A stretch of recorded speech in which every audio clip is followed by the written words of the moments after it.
a Six Flags coaster graveyard in Indiana, an inversion abandoned by Cedar Point, Spongebob and Patrick left to rot in the hot Ohio sun. All of these Google Earth theme park discoveries and more right here on Theme Park Crazy. There are plenty of fascinating things you can find on Google Earth. Many other YouTubers have covered this general subject, but for this video, we're going to be talking about theme park discoveries. Before we get started though, a quick reminder that voting is still underway for my greatest animatronics of all time poll. The link to vote will be in the description. Anyways, let's get started with the top 10 Google Earth theme park discoveries as voted on by the fans. Number 10. Ultra Twister's Demise, located at Maryland's Six Flags America. Back in 1986, New Jersey's Six Flags Great Adventure introduced a revolutionary roller coaster named Ultra Twister. Built by Japanese manufacturer Togo, this acclaimed thrill ride took guests both forwards and backwards on a high-intensity layout with 3 Heartline rolls and 0 standard turns. However, constant technical issues, combined with insufficient capacity, caused the coaster to be relocated to Houston's now-defunct Astroworld in 1990. There it actually had a good run, lasting all the way until the park shut down in 2005. But while that was the last year it operated, it wasn't the end of this coaster's story. Soon after Astroworld's closure, the track was sent back east to be stored at Six Flags America in Maryland. This track was stored in an area next to the Batwing coaster and was supposedly meant to be set up at the park. However, according to GreatAdventureHistory.com, the coaster was damaged during the dismantling process. While it wasn't impossible to get this coaster running again, Six Flags officials determined that the ride's value was worth more money than the high cost of fixing it. In 2010, the ride was listed for sale, with its electrical and mechanical condition being listed as fair, and its cosmetic condition being listed as poor. That year, the ride was reportedly sold as scrap metal, and you can see a dumpster full of track in an August 2010 scan. However, there may be one piece remaining on the property. Over a decade later, you can still see what look like blue support sitting in that spot. I can't confirm if this is actually part of the ride, but it wouldn't be surprising at all. By the way, don't try to enter any of the restricted areas discussed in this video. It's extremely dangerous and illegal. Number 9. Roller coaster stored on the go-kart track, located at Indonesia's Atlantis land. Back in 1993, Expo 93 was held in the South Korean city of Daejeon. Part of the expo was a massive amusement park named Kumdori Land. This park was home to 3 roller coasters by Dutch manufacturer Vekoma, the most intense of them being a massive thrill ride named Scream Machine. At the time of its opening, this was the tallest and fastest roller coaster ever built in South Korea. With a top height of 170.6 feet, a top speed of 59 miles per hour, and a whopping 5 inversions, it was an instant success at the expo. Unfortunately, after the fair, the park was given little attention and received no new major attractions for the rest of its run. By the 2010s, park attendance was reportedly extremely poor, and several guest testimonies claimed that the place felt empty.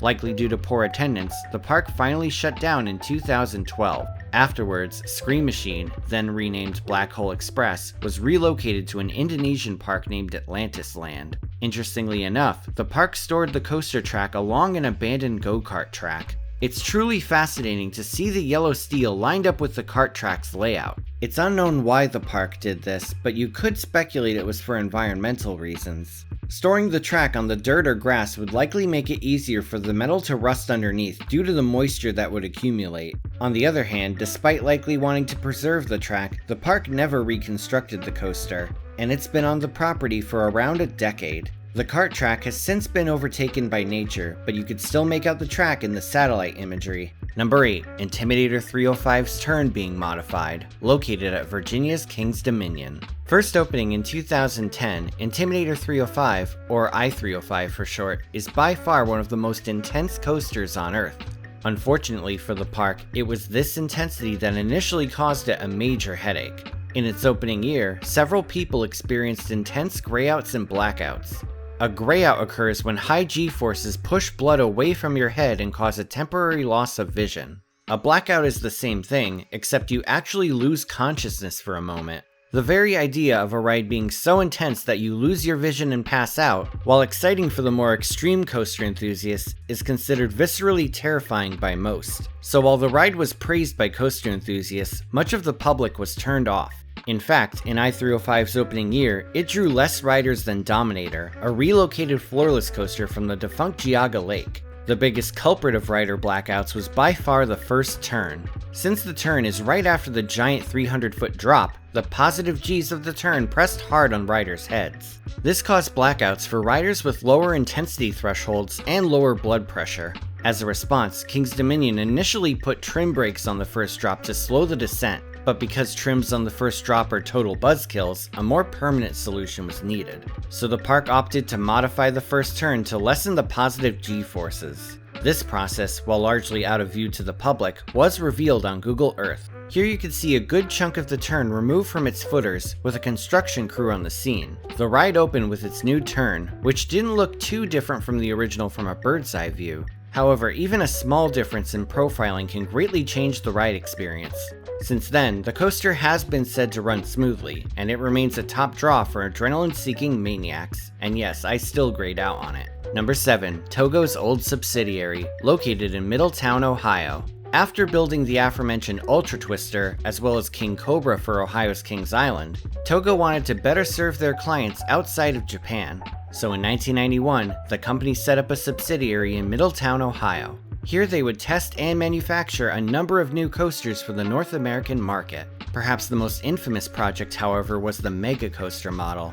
Photographs of this coaster are rare, and not many of them were taken. The only one I could find of the completed layout was an extremely low-resolution image from the Steel Fabricator's archived website. Believe it or not though, you could actually see this prototype in an old black and white satellite shot from March of 1994. Attempting to colorize the image gave mixed results, but you could still see where the outline of the coaster was. Six Flags eventually purchased this coaster off the testing grounds, and it went on to be the widely reviled Viper at Six Flags Great Adventure. You can learn more about that disaster in my Failed Coasters episode on it. Also worth noting, the Mega Coaster was advertised by Togo with what is, without a doubt, the worst roller coaster advertisement I have ever seen. Somebody actually sat down and thought this was a good way to sell a multi-million-dollar prototype roller coaster to a park. Number 6. The DK Coaster Prototype, located at Peterson Inc. in Ogden, Utah.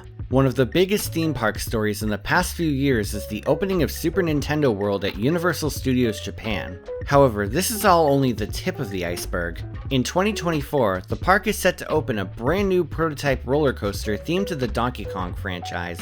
This attraction will utilize an extremely immersive ride system. Here, the ride vehicles will be attached to a boom arm, which will then be attached to a wheel assembly that runs on a track underneath the vehicle. Between the wheel assembly and the guest vehicle will be a themed track that doesn't actually function as the real track. This will allow guests to imitate the Donkey Kong games and seemingly jump the track without actually jumping the track. This concept immediately generated buzz, and it wouldn't be long before a fully functioning prototype was discovered. In Ogden, Utah, metal fabrication company Peterson Incorporated would construct the prototype on its grounds. This model was first spotted on Google Earth in a satellite view from September 2018. In 2019, a much clearer view of the coaster can be seen, with several vehicles on site. Then in 2020, you can actually see what looked like yellow and brown supports on site. By 2021 though, the testing was completed, and deconstruction of the prototype began. This thrilling new coaster is not only set to be installed at Universal Studios Japan, but Florida's upcoming Epic Universe as well. Look for both of these coasters to be must-ride attractions when they open. Quick note, we're about halfway through now, and if you like what you see so far, feel free to subscribe and hit the bell to turn on notifications. Number 5. The Partially Drained Jaws Ride, located at Florida's Universal Studios Orlando. The old Jaws ride was without a doubt one of the greatest theme park attractions of all time, and it remains a major source of nostalgia for 1990s tourists. The ride's story involved passengers boarding a boat for a cruise around Amity Island. However, after another tour boat is viciously attacked by a great white shark, the voracious fish comes after the guest's boat. Jaws shows up several times during the ride, in the form of an advanced underwater animatronic. These animatronics weren't always reliable, but when they worked, they delivered one hell of a show. There are some behind the scenes photos and videos out there, but there are none of a bird's eye view of the attraction. Fortunately, one of the most interesting views of this ride out there is the one on Google Earth. Submechanophobics beware, because this is going to be quite unsettling. From previous satellite views, you can clearly see the track underwater. On the actual ride, seeing this track was impossible, but the fact that you could do so from a bird's eye view shows how shallow it really was. In fact, most of the ride was only around 4 feet deep, but in a satellite view from May 2010, you can see each shark animatronic sitting in their own 10-foot deep section. To get an idea of how deep these areas are, the tallest person in recorded history was 8 foot 11 inches. Quite frankly, the idea of falling into one of these pits is a submechanophobic's worst nightmare. And shockingly enough, it actually happened to someone on an early version of the ride. Now that right there is some grade A nightmare fuel. Sadly, the ride was torn down to make way for a new Harry Potter section around 2012. Fortunately though, a near exact copy still exists at Universal Studios Japan.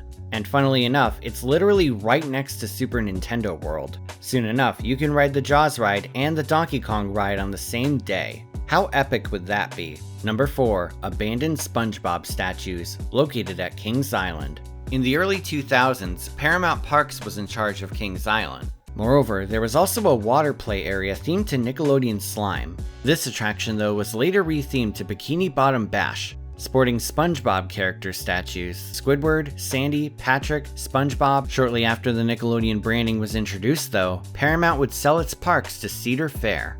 In 2010, Nickelodeon Universe was changed to Planet Snoopy, with all Nicktoons attractions being rethemed. The Avatar ride is now Surf Dog, the Little Bill coaster is now the Great Pumpkin coaster, and the Rugrats coaster is now Flying Ace Aerial Chase. As for the Bikini Bottom Bash, it was renamed Snoopy's Splash Dance, but it's now the site of the Woodstock Gliders ride. As for the SpongeBob characters, they were moved to a storage area of the park behind where Orion is today. On these scans, you can see SpongeBob, Patrick, and you can even make out Gary too.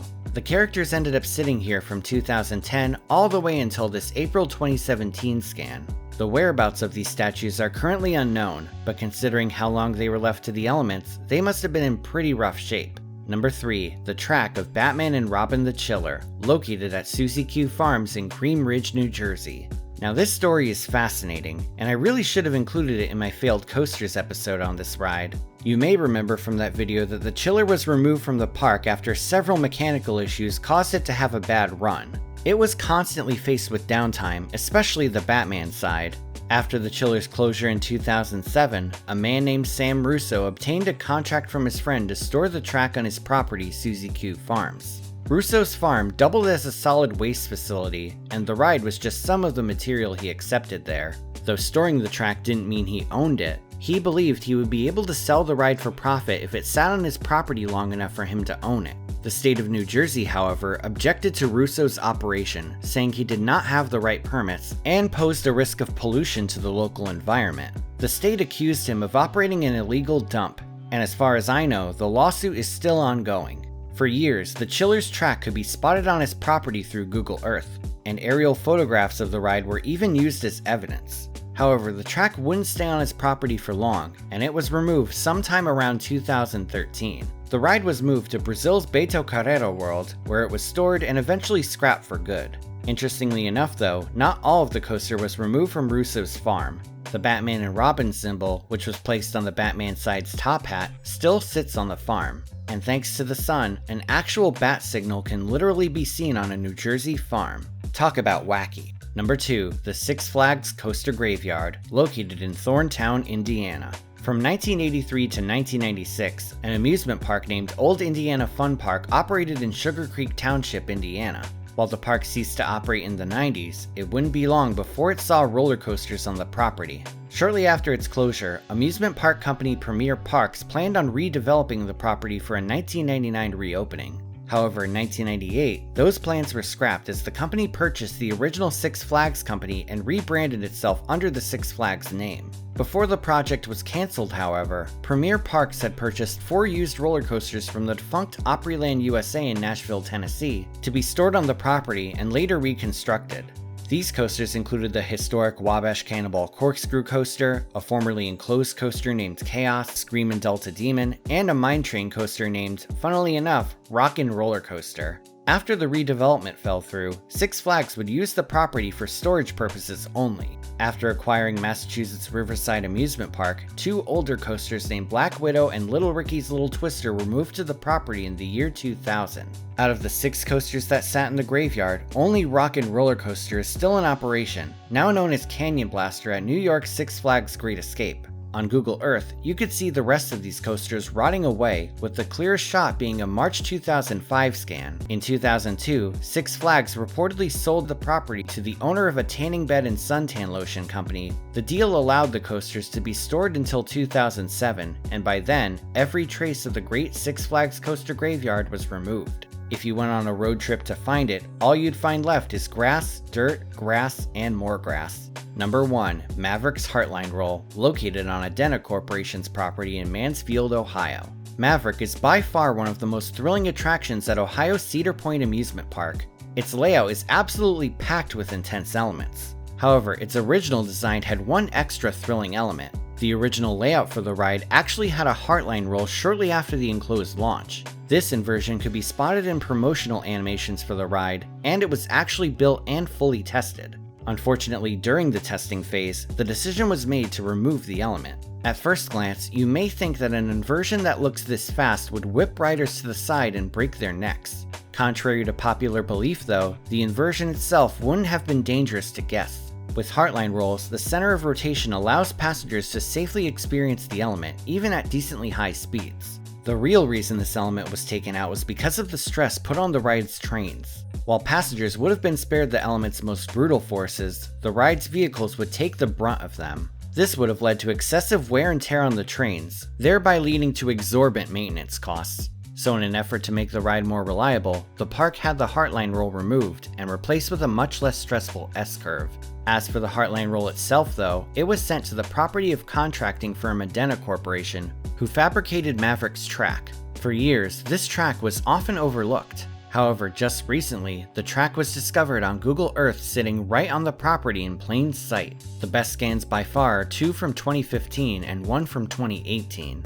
While it had been moved around a few times, the proof was in the pudding. Since then, several coaster enthusiasts have gone out to see this track, with permission from the landowners, of course. And while it's hard to spot on the latest Google Earth scan, the track is said to still be there to this day. I don't know about you, but as a major coaster enthusiast myself, I'm seriously considering booking a ticket to Mansfield. And now it's time for the comment shoutout program. This is where I take 5 random comments from my previous video and read them out. These comments come from my video on the longest alpine coasters. Bennick says, could do with an alpine coaster on the Wrekin. She's 1,335 feet tall and there's not a single coaster in Shropshire. Hopefully I pronounced that town name right, I'm really bad at pronouncing British towns. Dylan Baker says, alpine coasters definitely stand out to me in terms of scenery. They're very pleasing to look at. Joshua Switter says, I want to go ride those alpine coasters so bad. They look absolutely incredible. Motors Amigo says, alpine coasters rock.